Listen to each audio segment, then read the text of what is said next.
Poor rancher saved 2 native kids from river, but at dawn, he faced 100 warriors. In the vast silence of the Wyoming Territory, September 1874, autumn winds carried dust across empty fields where a poor rancher lived alone. His cabin stood like a forgotten mark against the wild land, surrounded by broken fences, dry soil, and the endless river that both gave life and threatened it. He was a man of struggle, burdened with debts, haunted by hunger, yet his eyes still carried the fire of survival. Each dawn he rose not for hope of riches but for the stubborn courage that kept his heart alive. The world called him poor, but in his chest lived a spirit richer than gold. Yet fate had other plans. On one such morning, as the cold mist rose from the river, he heard a sound that froze his steps, desperate cries echoing across the current. He ran, not knowing that the choice he made next would change his destiny forever. As the rancher's boots sank into the cold dirt, the sharp cries from the river grew louder, piercing the morning stillness like a warning from the land itself, and his heart pounded faster with each step as he rushed toward the sound, his eyes locking on the sight that twisted his breath. The raging current had caught 2 native children, their small arms thrashing against the merciless pull of the water, their faces pale with terror, and in that instant he did not weigh his debts, his loneliness, or even his own fragile life, for instinct rose higher than fear, and he leapt without hesitation into the freezing torrent, the chill cutting through his bones like knives while the river pushed and pulled as though determined to swallow him whole. But he pressed forward, each stroke a battle, each gasp a war for breath. As the children slipped beneath the surface and his rough, work-worn hands clawed through the water until his fingers caught the arm of the first child, dragging the boy upward with a strength he did not know he still carried, his chest burning, his muscles screaming, yet his will refusing to surrender. And though the weight of the current fought to drag them all under, he tightened his grip and pushed toward the bank, every heartbeat an eternity until his boots scraped the muddy shore. And with one last heave he pulled the boy to safety before turning back. For the second child had disappeared beneath the rolling waves, and a sharp terror struck him deeper than the cold. But there was no pause, no breath wasted as he plunged once more into the wild current, eyes straining through the blur of spray and foam, until at last he saw a hand break the surface, fragile and desperate, and he dove, lungs straining, body aching. Yet he wrapped his arms around the child and kicked upward, breaking into the air with a gasp that felt like life itself, fighting once again against the river's merciless drag until, drained and trembling, he reached the bank and collapsed onto the wet soil, the children coughing weakly beside him, alive but trembling, their small bodies clinging to him with the raw trust of those who had brushed too close to death. And as he lay on the riverbank, chest heaving, water dripping from his battered frame, he knew the current had nearly taken everything from him. Yet in saving them he felt a strange fire awaken inside, a strength that came not from wealth or land but from the sheer will to protect life. Though as the sun rose higher and painted the horizon in pale gold, a shadow of dread crept into his thoughts, for he wondered what this act would mean when their people discovered who had pulled their children from the river, and whether the morning light would bring him gratitude or doom. The rancher staggered back to his cabin with the 2 children clinging to his arms,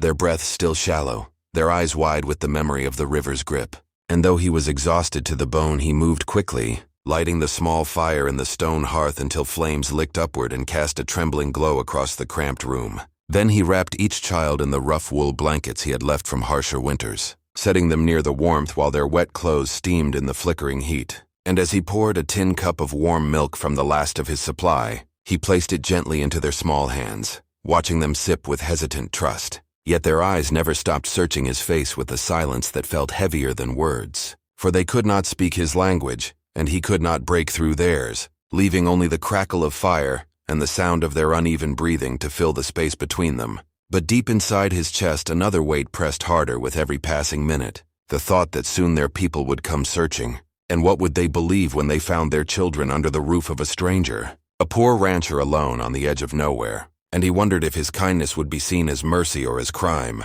and his jaw tightened with unease while shadows danced on the wooden walls, turning the small cabin into a stage of fear and doubt. Yet the children leaned against the blankets, their eyes heavy with exhaustion, slowly drifting toward uneasy sleep, and he watched them with a heart torn between compassion and dread, for he knew the laws of the land were written not on paper but in the hearts of men and tribes, and many times before he had seen blood spill for less than this. So he sat awake long after the children had closed their eyes, the fire's glow fading lower with every crackle, his hands resting on his knees, his ears straining for any sound outside. Every rustle of wind against the walls making him think of hooves in the distance, every cry of an owl carrying the weight of warning, and the night stretched endlessly, heavy with silence until his own eyes grew heavy, though sleep never truly claimed him,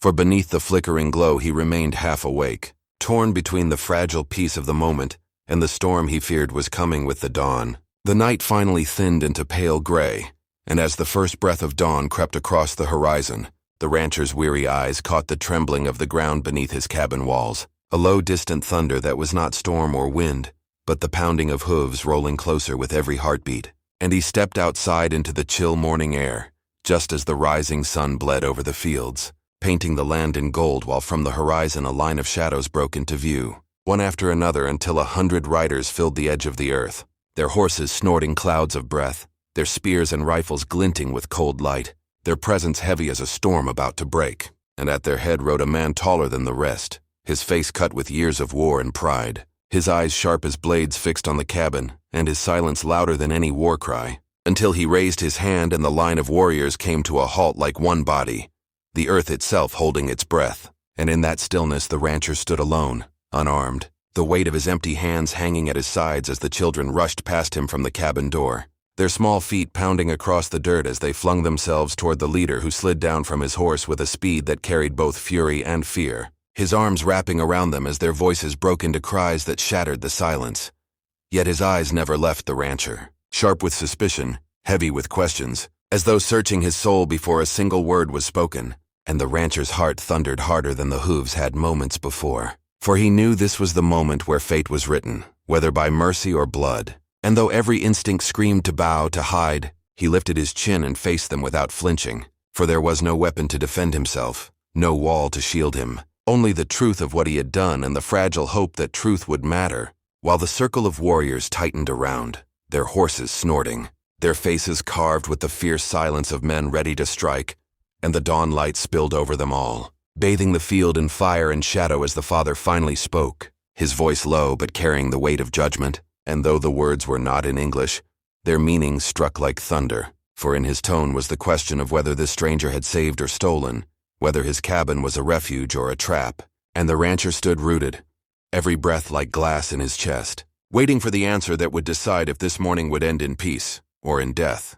For a breathless moment the world seemed frozen, the father's glare burning through the air like fire. But then the children's small hands clung to his arms as their voices broke with desperate urgency, pointing back toward the rancher with eyes shining not in fear but in gratitude. And the stern mask upon the father's face cracked as his gaze shifted, reading the truth in their trembling words and innocent joy, until his chest rose in a long exhale and he slowly lifted his hand high above his head, a signal that carried the weight of life and death. And as it fell in the shape of peace, the circle of warriors lowered their weapons, their silence breaking into murmurs of respect, the danger dissolving like mist in sunlight. And the poor rancher who had once stood alone, a man forgotten by the world, found himself honored by a tribe whose strength could have ended him. And in that moment the Wild West, a land where vengeance so often ruled, bowed instead to the power of mercy, and kindness carved a mark deeper than fear, a mark that would live in memory long after the dust of that morning had faded. Ah!